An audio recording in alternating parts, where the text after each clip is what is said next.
Dans l'épisode précédent, les tensions ont commencé à émerger autour de Yann. Johanna, troublée par son comportement distant, a confié ses doutes à Sabine, évoquant la possibilité qu'une autre femme soit entrée dans sa vie. Pendant ces temps, l'enquête autour de Lucie a connu un tournant décisif grâce à Elise, qui a retrouvé un indice inattendu, le bracelet de la jeune femme. Cet objet oublié dans un atelier de réparation a été confirmé par Muriel comme appartenant bien à Lucie. Cette découverte a immédiatement relancé les recherches et ravivé les interrogations. Dans la continuité de ces événements, Elise s'est mise à parcourir plusieurs bijouteries dans l'espoir de retracer le parcours du bracelet. Sa détermination témoignait de l'importance de cet objet dans l'enquête, car il pourrait contenir des éléments essentiels pour comprendre ce qui est arrivé à Lucie. Chaque détail compte désormais et la moindre piste est exploitée avec sérieux. Parallèlement, Muriel a été frappée par un souvenir soudain. Alors qu'elle s'est trouvée dans le tram, une image lui est revenue avec insistance. Elle s'est rappelée avoir vu Yann en compagnie de Lucie sur la plage. Ces souvenirs longtemps enfouis refait surface avec une précision troublante. Elle se souvenait notamment d'un incident marquant le jour où Yann avait cassé son téléphone. Si dit-elle en apparence anodin pourrait bien avoir une importance capitale dans la chronologie des faits. Muriel, déstabilisée par cette réminiscence, commence à mesurer les implications de ce qu'elle a vu.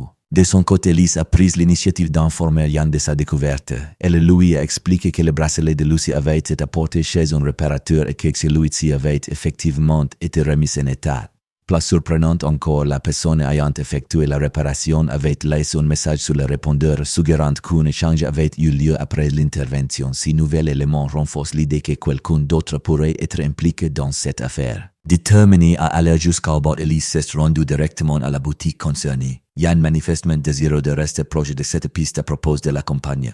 Pourtant, Elise préfère partir seule, comme si elle voulait garder une certaine distance ou vérifier les informations par elle-même. Ce choix discret mais significatif souligne une méfiance grandissante entre les personnages. Dans un autre registre, Muriel partage ses impressions avec Boris. Elle lui a révélé que le policier chargé de l'enquête sur l'affaire de Lucie n'était autre que le mari de Johanna. Cette révélation ajoute une dimension personnelle à l'enquête, brouillant encore davantage les frontières entre vie privée et investigation professionnelle. Muriel a également confié un sentiment persistant. Elle avait l'impression de connaître cet homme sans parvenir à se souvenir dans quel contexte elle l'avait déjà vu.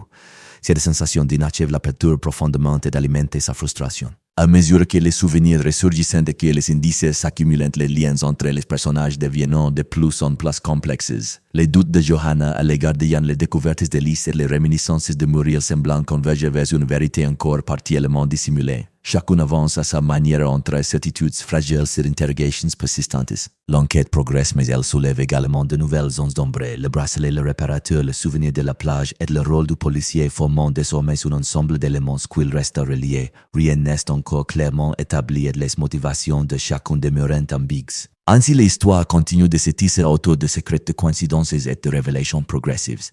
Les protagonistes s'approchant peu à peu d'une réponse sans savoir jusqu'où cette vérité pourrait les mener. Merci d'avoir suivi cet épisode. N'hésitez pas à vous abonner à la chaîne pour ne rien manquer des prochains développements.